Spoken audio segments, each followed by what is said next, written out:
Halo pemirsa Metro TV Lampung, selama 30 menit ke depan saya Herdiani Oktavia akan menemani Anda untuk mengupas tajuk dan juga berita apa saja yang sedang publish dan hits di 4 platform media Lampung Post Group kali ini. Dan saat ini bersama saya sudah ada Wandi Barboy Silaban, redaktur harian umum Lampung Post. Namun sebelum kita lanjutkan untuk tajuk kali ini, mari kita saksikan terlebih dahulu video editorial berikut ini.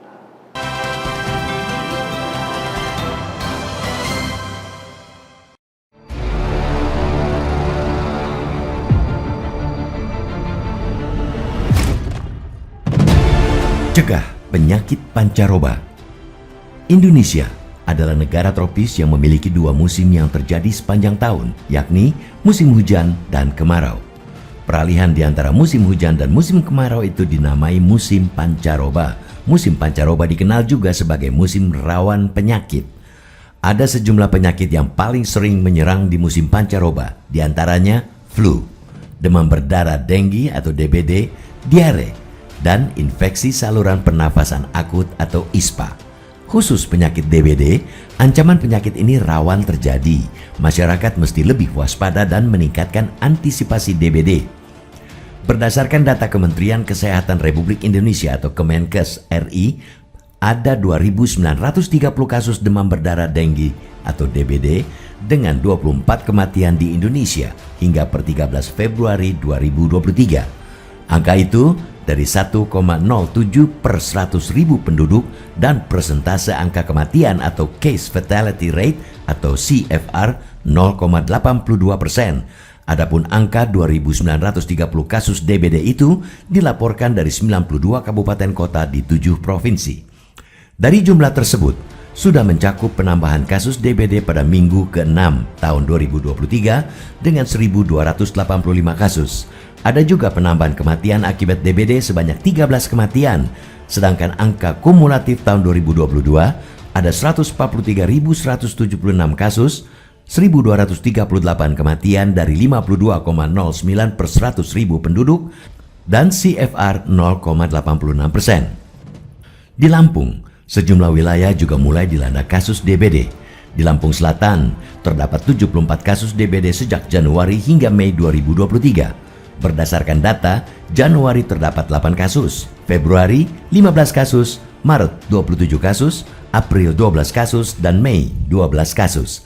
Risiko kenaikan kasus DBD melonjak pada pancaroba seperti saat ini. Adapun sejumlah daerah rawan kasus DBD yakni Kecamatan Kalianda, Natar, Katibung, Sidomulyo, dan Penengahan. Di Pesawaran terjadi 69 kasus DBD sejak awal Januari hingga April 2023. Jumlah tersebut diklaim menurun ketimbang tahun lalu dengan periode yang sama, yakni 166 kasus.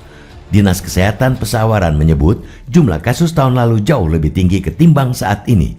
Kasus paling banyak ditemukan di Puskesmas Kalirejo Kecamatan Negeri Katon dengan 12 kasus. Kemudian Puskesmas Gedong Tatan 12 kasus, dan Kedondong sebanyak 18 kasus. Sedangkan Dinas Kesehatan Bandar Lampung mencatat terdapat 1.421 kasus demam berdarah dengue atau DBD sepanjang 2022. Jumlah itu meningkat dari tahun 2021 yang hanya 571 kasus dan 1.048 kasus pada 2020. Kasus DBD baik melonjak maupun menurun tetap perlu diwaspadai. Seperti ada gium klasik yang menyebutkan mencegah lebih baik daripada mengobati. Oleh sebab itu, upaya pencegahan melalui berbagai cara yang melibatkan masyarakat dan lintas sektor harus bersinergi. Sinergisitas ini harus menjadi prioritas. Jangan hanya melibatkan satu pihak yang bekerja keras, sedangkan pihak lainnya terkesan tidak peduli. Memasuki musim pancaroba, di mana terjadi adanya ketidaktentuan kondisi cuaca, mengharuskan semua pihak untuk terus menjaga kesehatan tubuh agar terhindar dari berbagai penyakit penyerta pancaroba. Sudah sepatutnya antisipasi dengan menerapkan sistem kewaspadaan dini terhadap penyakit yang berpotensi menjadi kejadian luar biasa. Masyarakat diharapkan lebih memperhatikan kebersihan lingkungan dan memastikan tidak ada barang yang bisa menampung air hingga menjadi tempat perkembangbiakan nyamuk. Pemantauan jentik nyamuk itu juga melibatkan masyarakat. Di sisi lain, pemerintah juga perlu terus menggalakkan gerakan Satu Rumah Satu Jumantik atau G1R1J. Program itu melibatkan segenap anggota keluarga di rumah masing-masing melalui puskesmas, lintas sektor, lintas program, dan kader. Kemudian melaksanakan fogging kasus dan fogging massal pada wilayah dengan lokasi kasus berulang. Ditambah dengan fogging yang dilakukan berdasarkan laporan masyarakat. Dinas Kesehatan juga melaksanakan promosi dan penyuluhan kesehatan kepada masyarakat. Hal itu dilakukan melalui pengeras suara masjid, musola, dan juga penyuluhan keliling menggunakan ambulans tentang kewaspadaan dan upaya pencegahan DBD.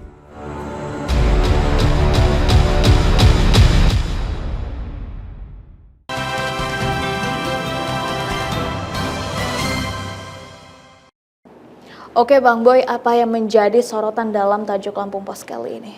Iya, tajuk Lampung Pos kali ini Mbak mengangkat judul Cegah Penyakit Pancaroba ya. Kenapa Lampung Pos mengangkat tajuk tersebut? Karena kita tahu ya saat ini peralihan dari musim hujan ke musim kemarau, penyakit pancaroba. Musim pancaroba itu artinya musim pancaroba itu adalah musim yang rawan penyakit. Itu harus sudah siap. Khususnya penyakit seperti flu, diare, demam berdarah, kemudian juga infeksi saluran pernapasan akut atau ISPA. Itulah kira-kira penyakit yang perlu diwaspadai, diantisipasi. Terlebih lagi demam berdarah ini yang paling menjadi perhatian bagi kita Lampung Pos. Iya, kalau kita lihat memang cuaca pada akhir-akhir ini cukup ekstrim ya Bang ya. Panas, terlalu panas, kemudian juga tiba-tiba hujan deras, bahkan ya angin kencang juga. Sehingga banyak sekali memunculkan juga tentunya beragam potensi penyakit-penyakit yang karena pancaroba. Kalau untuk di Lampung sendiri, seperti apa kondisinya Bang?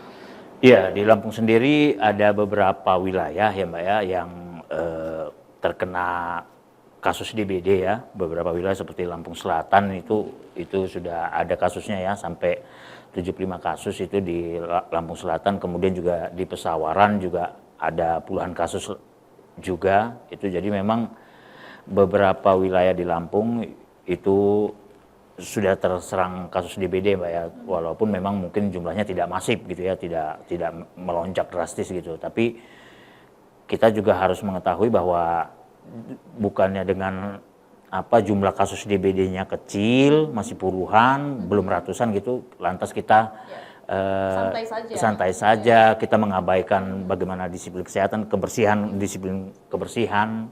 Tetap harus waspada yang perlu kita tekankan di sini. Iya, betul sekali. Jangan sampai kita tunggu angkanya melejit baru kita panik begitu ya Bang ya. Tapi justru dengan adanya kita lihat tanda-tanda ada penyakit ini, walaupun mungkin angkanya belum terlalu besar, tapi sudah cukup menjadi red flag tentunya untuk kita semua. Nah, lantas seperti apa Bang? Apakah sudah ada langkah yang dilakukan oleh instansi atau juga pemerintah terkait? Iya, pemerintah tentu saja sudah mengupayakan berbagai programnya, baik itu ada program Satu Rumah Satu Juru ini ya, Juru Jentik, itu juga melibatkan masyarakat ya, Jadi memang ini tidak hanya pemerintah saja yang harus berbuat ya di sini Mbak, perlu ditekankan. Jadi ada keterlibatan masyarakat yang perlu, masyarakat juga harus berpartisipasi secara aktif. Bagaimana juga masyarakat menjaga kebersihan lingkungannya, terutama sekali jangan sampai menampung bagaimana perkembangbiakan nyamuk ya. Itu yang perlu juga menjadi perhatian dari masyarakat juga. Menjadi salah satu cara itu adalah dengan adanya juntik dan juga tentunya keterlibatan masyarakat untuk menjaga lingkungan. Nah, kita akan lanjutkan lagi obrolan kita Bang Boy, dan untuk Anda pemirsa Metro TV Lampung, tetaplah bersama kami dalam Bedah Tajuk Lampung Pos.